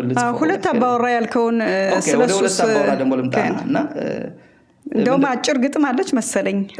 አጭር ግጥም አለች ስለ ሁለት አባወራ እሱ ላይ እኮ አለች መጽሐፍ ላይ ጽፋለች።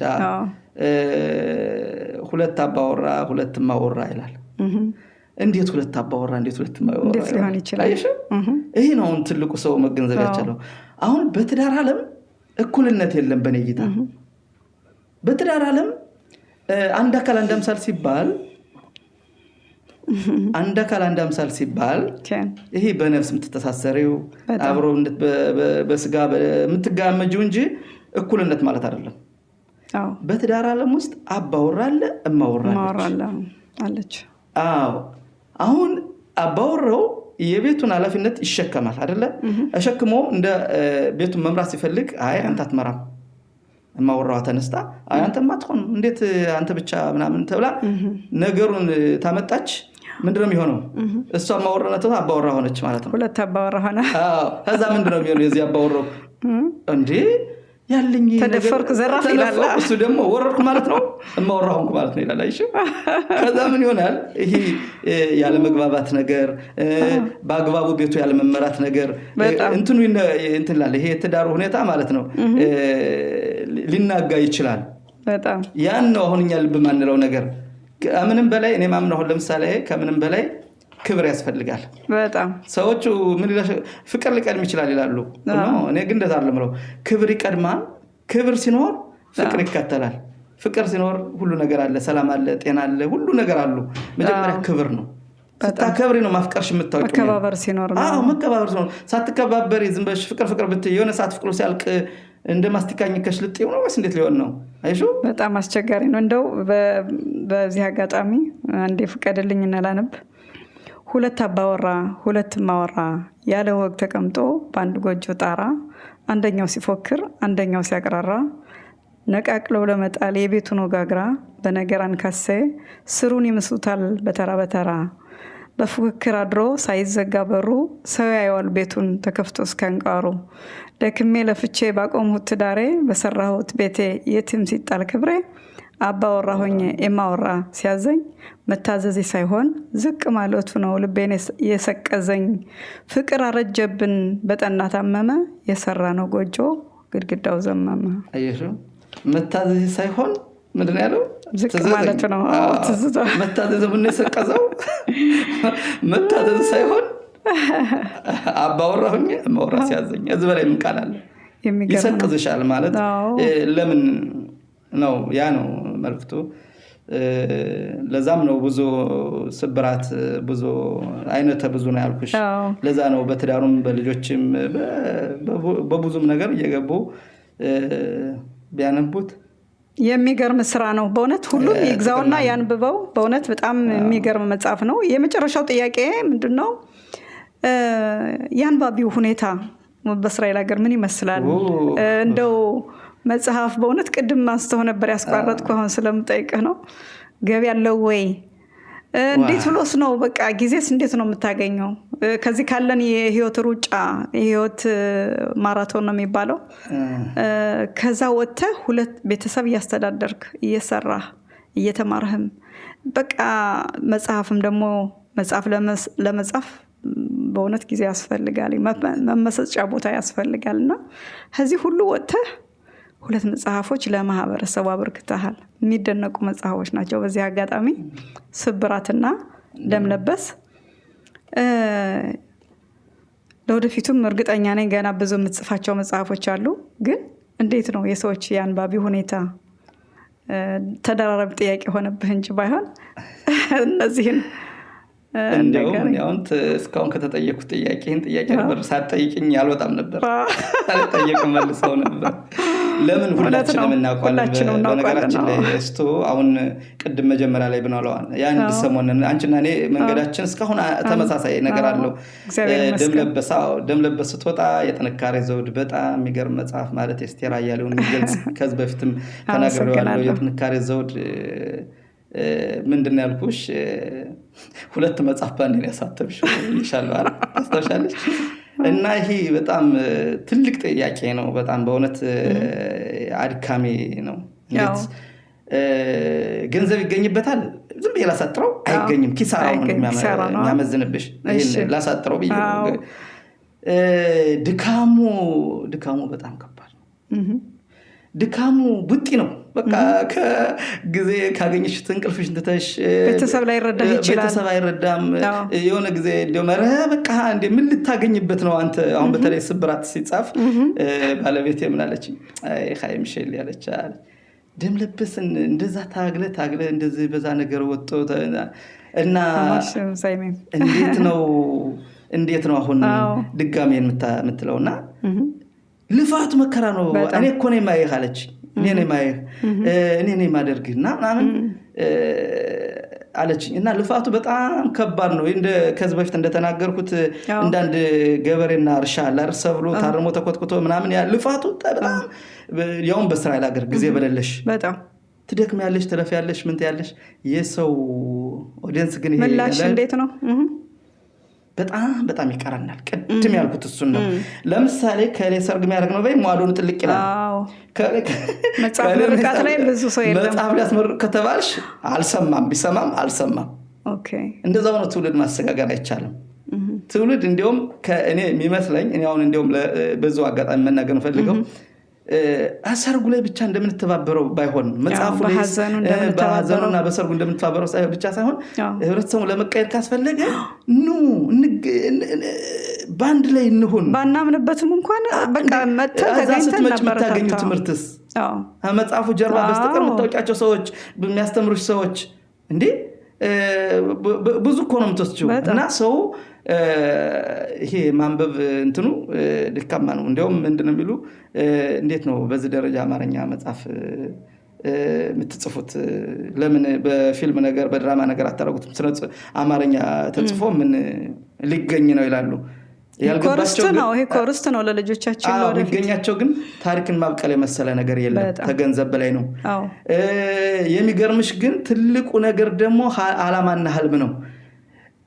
በግሩፕ ሆነን ሰርተን ህብረተሰቡን የሚፈልገው ማቀበል ካልቻልኩ በግሌ ሱኝ ማቀበል ለምን አልችልም ብዬ ነው ማምነው እኔ። ስለዛ ነው እነዚህ ነገሮች ማየት ያስፈልጋል። ከገንዘብ ጋር ብቻ የተያዘ ቢሆንም ሁለት ስራ ብሰራ ሌላ 20 ሺህ ብርና 15 ሺህ ብር በጎና ፈራ አይደለም ትችላለህ። ግን አሁን ይሄ ራሱ አንተ አሻራህን አስቀምጠሃል። አሻራ ሲባል ለነገም ልጆች እኮ ተተርጉሞ ልጆች ለማንበብ ይችላል። አሁን እኔ እንድጽፍ የሚያደርገኝ ምን መሰለሽ እንደናንተ ይሄው የሚያበረታቱሽ ይሄው እንደ ደሱ ፍቅሬል በጣም ማለት ነው። የመጀመሪያ ጊዜ ደም ለበስን የ10 ደቂቃ ተወቅናችን ቅድም አልነገርኩሽም። ደሱ ፍቅሬል በጣም ወደው ማከብረው ወንድሜ ነው አሁን ለኔ።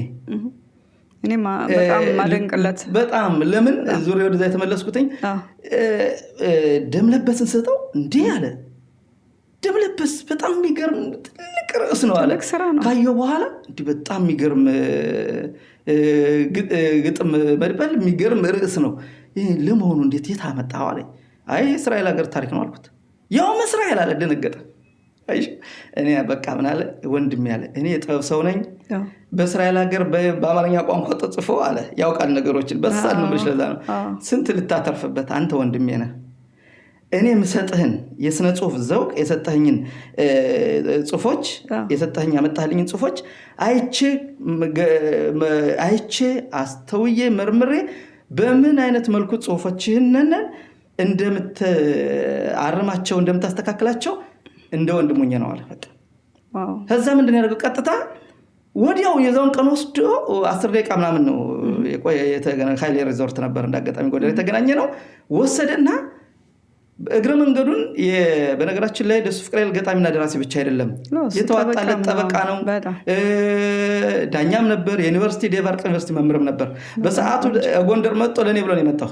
ደውዬለት እንድታስተምረኝ በዚህ ያሉኝ የጻፍኳቸው ግጥም አለኝ እንደዚህ ብየው መጥቶ ሲመለስ እያነበበ ወደና ግማሽ ላይ ሲደርስ ምን ያለ ሁሉም ማንበብ አይጠበቅብኝም አለ። የተለየ ቃና አለህ አንተ ገጣሚም ደራሲ መሆን ትችላለህ አለኝ። ማስተካከል ያለብህንና እንዴት እንትን ማለት እንዳለብህ እነግርሃለሁ አለኝ። እንደዛ ነው ያደረገው።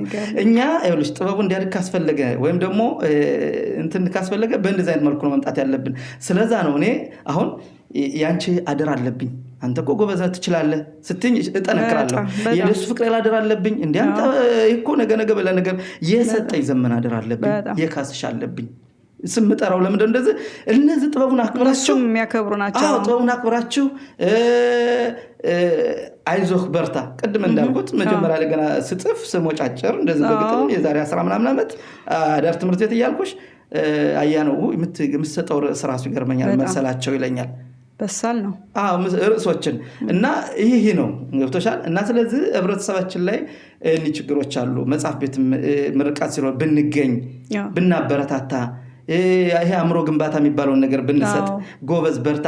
ነጮች የዲም ልፋርጌናት ይዳት አንድ ነጭ ሲሆን ዋው በነገራችን ላይ አንድ ልንገርሽ እንደው በዛው አጋጣሚ ሂለሚያዊ ሰዎች ትምህርት ሊሆን ይችላል። አንድ ፈረንጅ መጥቶ መጣፊያን ገዛኝ። አረ ፈረንጅ አማርኛ ማያነብ ምን ያረጋው እኮ ገዘኝና ምን አለኝ እኔ አማርኛ አላነብም ማለት ግን አማርኛ አላነብም ማለት ተመግዛት አያስቀረኝም አለኝ። እንዴት ስለው ገርሞኝ ነው አሁን የምናገረው። እንዴት ስለው አለ እኛ አሁን ምን ኖር አለ ቅልቅል ሆነ በእስራኤል ሀገር አለ። እኔ ገዝቼ ወስጄ ከቁም ሳጥኔ ከመጽሐፉ ካለው ከዕብራይስጥ ከእንግሊዘኛ መጽሐፎች ጋር ብቀላቅለው ነገ አንድ አበሻ አማርኛ የሚያነብ ይመጣና ፈርፍሯ ወጥቶ የሆነች ነገር ተምሮ ይሄዳል አለኝ። ከዚህ በላይ ምን መስማት ትፈልጊያለሽ? እውነት ነው። እና ህብረተሰቡ ይህን ብንለምድ በጣም ይሄ አማርኛን ስናይ አሁን በተለያዩ መስሪያ ቤቶች እንዴት ነው የሚሰማን? ሌላው ደግሞ በዛ አጋጣሚ እንደው ስማቸውን አላውቅም አንድ እናት በእውነት የሚገርመኝ ሀጋ ስድ ስሄድ መጽሐፉ ከመመረቁ በፊት ሀጋ ስግድ ባሉ ሰህድ መጽሐፉን ገዛች። አታነብሽ ማገሌ ሰማት እና እየፈለገች ነበረ። እዛ እሱ ነው አሏት። እኔ ዝም አልኩ እየሸጥኩ። በምን ሰምተው መሰለሽ? በሬዲዮን የምርቃኑ ጊዜ ከዛ በፊት ሐሙስ መረቀው ሞጽ ሻባት ቃለ ምልልስ ነበረ ገብርኤል ያደርገልኝ ጊዜ ያዛን ሰምታ ስለ ሀገር የጻፍከው ግጥም ልብ የነከኝ እስራኤል ቢለው እኔ አሁን ከሆነ ስለ ሀገራዊ ግጥሞች ነው የምጽፈው አስቀል እና ልቤን ነከኝና ልጅ አሁን ብዙ ስለ ሀገር የተጻፉ በተለይ አሁን ጦርነቱ ከመጣ በኋላ ሀገሬ ምን ያህል እንደምወዳት ስለ ሀገሬ ብጽፍ በቃ ደስ የሚለኝ ማለት ነው። ግጥሞች አሁን ስለ እስራኤል የጻፍከው አለ ብዙ ነው። በስሞን የጽዮን ልጅ ጻተ እስራኤል በጣም ስለ ሀገርያቸው የተጻፉ ናቸው። አሁን ከሆነ የምጽፋቸው ሀገሬን ስለምወድ እና እዛን ድረስ መጣች ስትዮ በሬዲዮን ሰምቸው እንዲህ ብላ ስገኝ አየህ አይደለም ምን ያህል እኔ 100 ሰው አልፈልግም 10 ሰው 20 ሰው የሚያበራቶች ከተገኘ የነሱ እንትን ያለሽ ገባሽ አይደል ለመጻፍ ለመበርታት እንትን ያለሽ ቀድም ነገርሻለሁ እኮ እና ላሳይህ ላስተምርህ ላስረዳ ይሄን ሁሉ አልፈን ነው እንግዲህ ነው ለጽፈው አንቺ ታውቂያለሽ ተረጃዋለሽ አንቺ በዛ ስላለሽ እነዛን ሁሉ አድርገው ለዚህ ሲያበቁሽ ደግሞ ትልቅ ነገር ነውና ያን የሰው አደር አለብኝ ያለሽ ሊበርታ ያሉኝሳ ሌሎች ገስተው ስላላነበቡት ወይ ደግሞ የሆነ ነገር ስላልሆነ እኮ አይደለም እዚህ ደግሞ በርታ የሚሉሻሉ እነሱን ስታስቢ ምን ቀደም ያልኩሽ ነገር ይሄ ምን ጥቅም አለው ገንዘብ አያስገኝ ጊዜ እየበላህብኝ ነው ምናምን ያሉኝ በሙሉ ባለቤትንም ጨምሮ ልጆችን ያሰጧቸውም ጨምሮ እነሱን ስታስቢ ደግሞ እንደናንተ አይነት ደግሞ አይ አንተማ እንደኛ አይነት ወለጀ በጣም አለበት ገና ትጽፋለህ ከሰጠናልና ሁሉ ጊዜ ይሄው ከያንዳንድ ስራዎች ጀርባ ቀደም እንዳልኩት ለወደፊቱ እንግዲህ እግዚአብሔር ባለው ያለው ነው የሚሆነው እግዚአብሔር ባለው ነው የምንኖርልም ግን ከስራዎች ጀርባ ይሁን እነዚህን ሰዎች ሁሉ ይጣመራሉ ቀደም እንዳልኩሽና እነሱ እስካሉ ድረስ እንግዲህ ያየን ደግሞ እንጽፋለን ግን ትልቁ መልእክት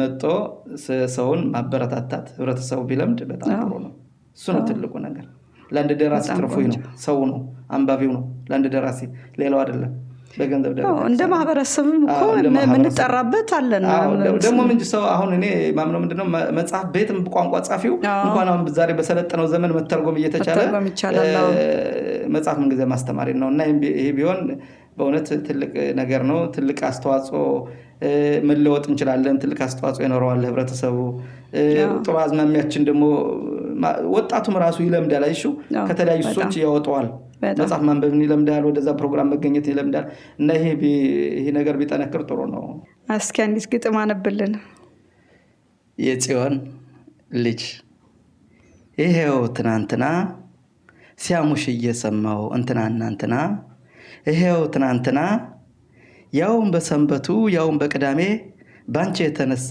ታምሜ ደክሜ ይሄው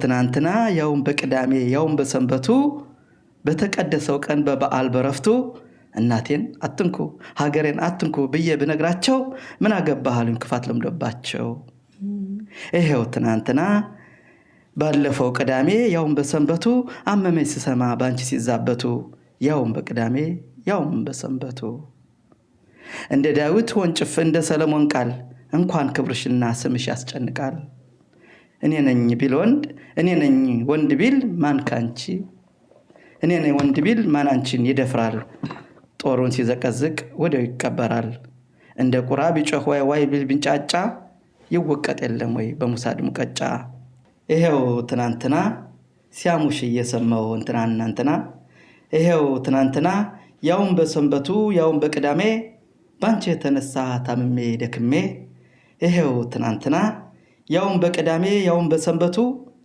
በተቀደሰው ቀን በበዓል በረፍቱ እናቴን አትንኩ ሀገሬን አትንኩ ብዬ ብነግራቸው ምን አገባሃሉኝ ክፋት ለምዶባቸው ይሄው ትናንትና ባለፈው ቅዳሜ ያውም በሰንበቱ አመመኝ ስሰማ ባንቺ ሲዛበቱ ያውም በቅዳሜ ያውም በሰንበቱ እንደ ዳዊት ወንጭፍ እንደ ሰለሞን ቃል እንኳንና ክብርሽ ስምሽ ያስጨንቃል እኔ ነኝ ወንድ ቢል ማን አንቺን ይደፍራል ጦሩን ሲዘቀዝቅ ወዲያው ይቀበራል እንደ ቁራ ቢጮህ ዋይ ቢል ቢንጫጫ ይወቀጥ የለም ወይ በሙሳድ ሙቀጫ የንጉስ ሰለሞን የሚኒሊክ ፍጥረት ጠላት እንደላም ይዘጋል ከበረት ጀግና የጽዮን ልጅ ንጉስ ሰለሞን የሚኒሊክ ፍጥረት ጠላትን እንደላም ይዘጋል ከበረት ጀግና የጽዮን ልጅ ጀግና ባላደራው ዘማች ለሀገሩ ታማኝ ለባንዴራው ሟች ነው ስለናቱ ገዳይ ለሰንደቁ ሀገሩ ክብሩ ናት ኩራትና ስንቁ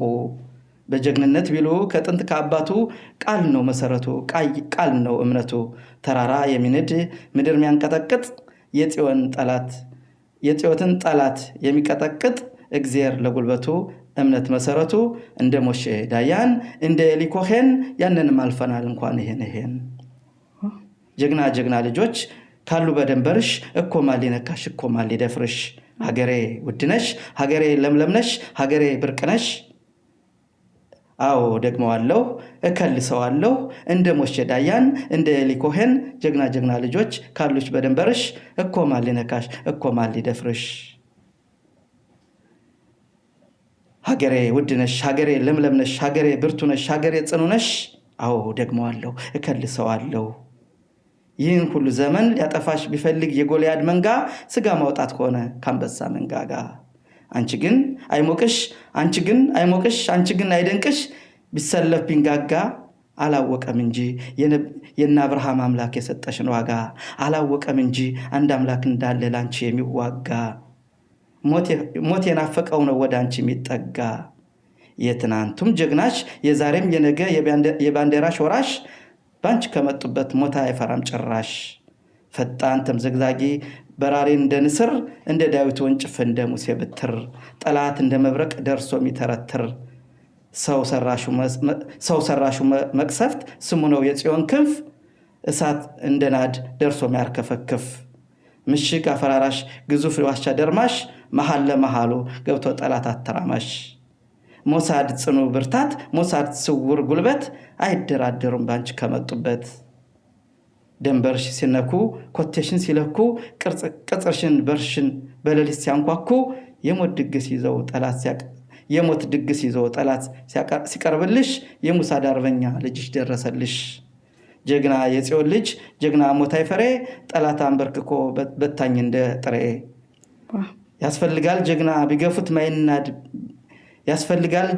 ቢገፉት ማይናድ ቢያጠፉት ማይጠፋ የእስራኤል ትውልድ እያከለ ይስፋ አሜን የእስራኤል ጀግና ለዘቡ የሚቆም ክብሩን የወደደ ባንድ ላይ የሚከምር ጠላት እያጨደ ያስፈልጋል ጀግና ለነፍሱ ማይሳሳ የሚያገስ አንበሳ ጠላት አይኑ ያየ ደንበሩን አድቆ ምሽጉን አድቆ ዋሻውን ሰንጥቆ ምሽቁን ፈልቅቆ ያስፈልጋል ያስፈራራዋል የቆመውን ታጥቆ በሮ እየደረሰ ከቤሩት ደማስቆ ውሸት ነው ሐሰት ነው ብለው ቢያጣጥሉ መቼም አይታመን የስለላ ውሎ ዝሮ ያመጣዋል ዝሮ የማይመልስ ያሰበውን ቃታ ያንቺ ልጅ እኮ ነው አልሞ የሚመታ እንዲህ ነው ወንድነት እንዲህ ነው ጀግንነት ታጥቆ ከተፍ የሚል ጠላት የመጣለት ለነፍሱ ማይሳሳ ልቡ ማይሸበር ጠላት እንደ እርሳስ በላይ የሚያበር አንቺ ውድ እናቴ አንቺ ውድ ሀገሬ ክብር ይሁን ላንቺ ኑርልኝ ዘላለም ዝለሽ አትራቺ ዋው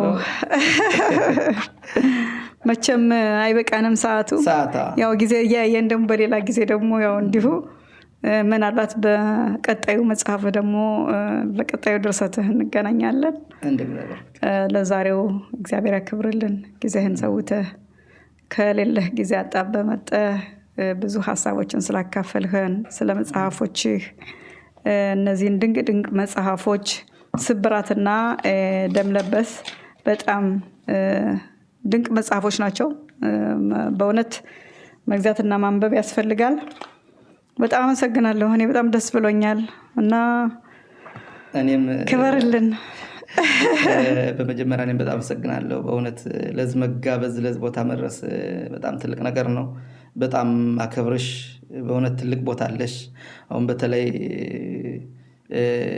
በስብራት ዙሪያ ያደረጋችሁትኝ አስተዋጽኦ ትልቅ ነገር ነውና በቃላት ተነግሮ የማያልቅ ነው በእውነት ትልቅ አስተዋጽኦ አድርጋችሁልኛል በእውነት በጣም ነው መወድሽ ማከብርሽ ታላቅ የጥበብ ሰው ነሽ ከእኔ ሁሉ ጊዜ በቃ አይደለ ያለውን ተሰጥቶሽ ወይም ደግሞ ለፍቅር እንትን ለጥበብ ያለሽን ፍቅር ሁሉ ያደንቃለሁና ስለጋበዝሽኝ እዚህ ዛሬ ደግሞ ስለወራነ በጣም ደስ ብሎኛል እና ሌሎችም በብዙ አስተዋጽኦ ያደረጉልኝ እነሱንም በዛ አጋጣሚ ሁሎችን ላመሰግን ፈልጋለሁ ቀደም እንዳልኩት ደሱ ፍቅሬልን ሰጠኝ ዘመነ አስቴር አያሌው ብዙዎች ናቸው፣ ብዙ ብዙዎች ስላለኝ ናቸው። ነውና ካሳው ሁላቸውንም እንጂ በዚህ ዙሪያ የተሳተፉትን ላመሰግን እወዳለሁ። አመሰግናለሁ። እኔም አመሰግናለሁ። በእውነት ይህ የዚህ የጥበብ መድረክ ብዙ እህት ወንድሞቻችን አፍርተውልናል። አንተ እንኳን ያው በስጋም ወንድሜ ነህ፣ ግን በዛም አልፎ እንደ እናንተ አይነት ወንድሞች በቃ ጥበበኛ ወንድሞችም ስላገኘሁኝ እኔ በጣም ደስ ብሎኛል። በጣም አመሰግናለሁ። ኦኬ፣ አመሰግናለሁ። ክቡራትና ክቡራን የሌላ የጥበብ ፖድካስት ቤተሰቦች የዛሬው የሌላ የጥበብ ፖድካስት ቆይታችን ይህን ይመስል ነበር። ከክቡር እንግዳችን ጋር ስለ ድርሰት ጥበብ ሚስጥራት፣ ስለ ስነ ግጥም ውበት እንዲሁም በማህበረሰባችንን ስለተፈተኑበትና በብዕር ስለተከተቡት የማህበረሰብ ስብራቶች በጥልቀት የተወያየንበት እጅግ ፍሬያማ ቆይታ ነበር። ጥበብ ስብራትን የምንጠግንበት፣ በውስጣችን የተሸሸገውን ሌላ መክሊት ደግሞ አውጥተን ለራሳችንና ለወገኖቻችን ብርሃን የምንሆንበት ትልቅ መሳሪያ መሆኑን ዛሬም በድጋሚ ተረድተናል። እውቀታቸውንና ጥበባቸውን ላካፈለን ለውድ ደራሲ እንግዳችን በድጋሚ ከልብ እናመሰግናለን። እናንተም ውድ ሌላ የጥበብ ፖድካስት ቤተሰቦች ከኛ ጋር አብራችሁ ስለነበራችሁ ትልቅ ምስጋናችን ይድረሳችሁ። በዛሬው ውይይት ላይ ያላችሁን አስተያየት እንዲሁም የእናንተን የውስጥ መክሊት እንዴት እየተጠቀማችሁበት እንዳለ በኮሜንት መስጫው ላይ እንድትካፍሉን እንጋብዛለን። ሰብስክራይብ ላይክ እና ሼር በማድረግ የጥበብ ማዕዳችን ላይ ለሌሎችም እንዲደርስ አድርጉልን። ይህ የሌላ የጥበብ ፖድካስት ዝግጅት ነበር። ሰላም ሆኖልን። ሰላም፣ ፍቅር እና አንድነት ለሁላችን ይሁን። ቸር ሰንብቱ። እኔ አስቴር አያሌው ነኝ። ሰላም ሁኑ።